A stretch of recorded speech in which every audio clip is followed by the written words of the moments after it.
Por que Jesus teve que encontrar Moisés e Elias no monte? Deus teve que chamar seus profetas por um único motivo. Jesus conversou com os profetas após se revelar aos seus discípulos no Monte das Transfigurações, que foi onde ele mostrou sua verdadeira identidade aos que lhe seguiam. Este foi um dos momentos mais marcantes de sua passagem nas Escrituras Sagradas, que representa a gloriosa transformação de seu corpo humano.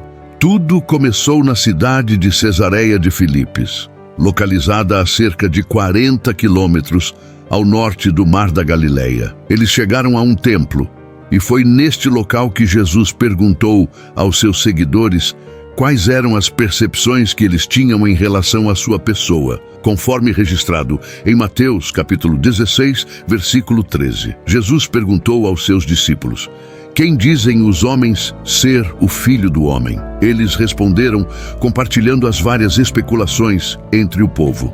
Alguns acreditam que Jesus seja João, o Batista ressuscitado, enquanto outros pensavam que ele poderia ser o profeta Elias ou Jeremias.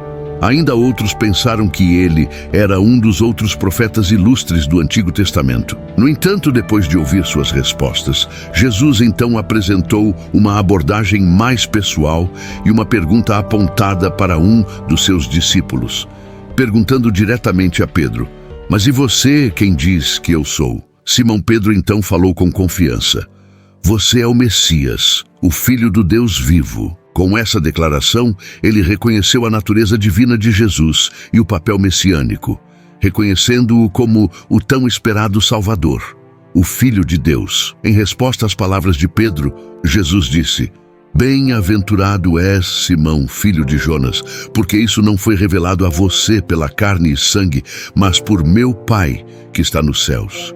E eu te digo que você é Pedro, e sobre esta pedra edificarei a minha igreja, e as portas do Hades não irão superá-la. Mateus 16, versículos 16 a 18. Imediatamente, Jesus anunciou algo notável e um evento tão significativo que nem mesmo as forças das trevas poderiam detê-lo. Daquele momento em diante, Jesus começou a explicar aos seus discípulos a sua missão. Ele iria para Jerusalém, suportar sofrimento nas mãos de autoridades religiosas, ser crucificado e no terceiro dia ressuscitar novamente. Esta revelação lançou as bases para a mensagem do Evangelho. E depois de 6 dias, Jesus levou Pedro, Tiago e João a uma alta montanha, onde ele foi transfigurado diante deles. Seu rosto brilhava como o sol, e suas roupas ficaram tão brilhantes quanto a luz.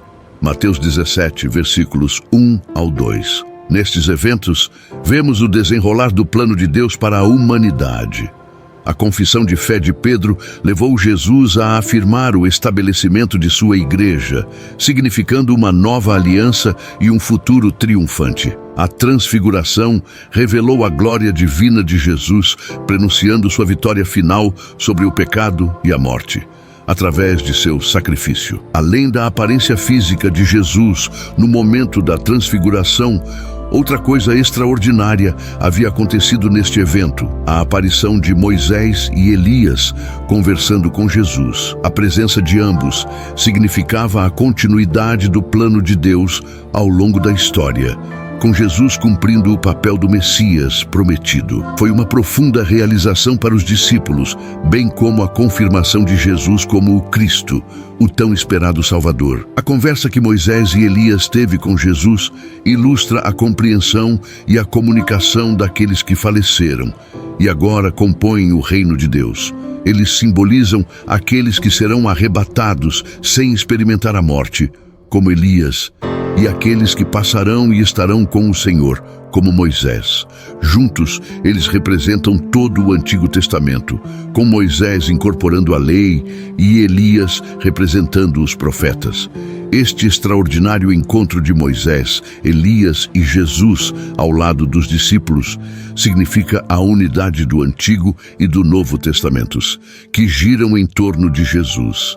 É por esta razão que Pedro, percebendo a profundidade do momento, sugeriu a construção de 3 abrigos para Jesus, Moisés e Elias. Enquanto desciam o monte, Jesus instruiu os discípulos a não contarem a ninguém sobre a visão, até depois de sua ressurreição dentre os mortos. Ele fez isso porque sabia que se as multidões ouvissem sobre isso, elas poderiam entender mal e tentar fazê-lo um rei terreno em vez de compreender sua verdadeira missão como rei ressuscitado do reino eterno. Ainda voltando da transfiguração, Jesus forneceu uma grande revelação aos discípulos curiosos sobre a profecia da vinda de Elias. Eles perguntaram a Jesus por que os mestres da lei diziam que Elias deveria vir primeiro. Jesus esclareceu que Elias já havia vindo, mas ele não foi reconhecido.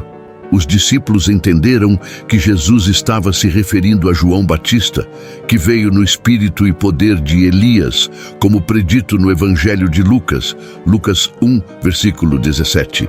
A cena da transfiguração de Jesus representa um vislumbre de seu majestoso reino e sua plenitude. Também é um cumprimento do que Jesus havia anteriormente dito aos seus discípulos, que alguns deles testemunhariam o Filho do Homem entrando em seu reino antes de experimentar a morte. Mateus 16, 28. Deixe aqui nos comentários se você já sabia sobre isso e, claro, te convido a fazer parte do canal se inscrevendo para não perder os próximos conteúdos. Obrigado por assistir até aqui. Fiquem com Deus.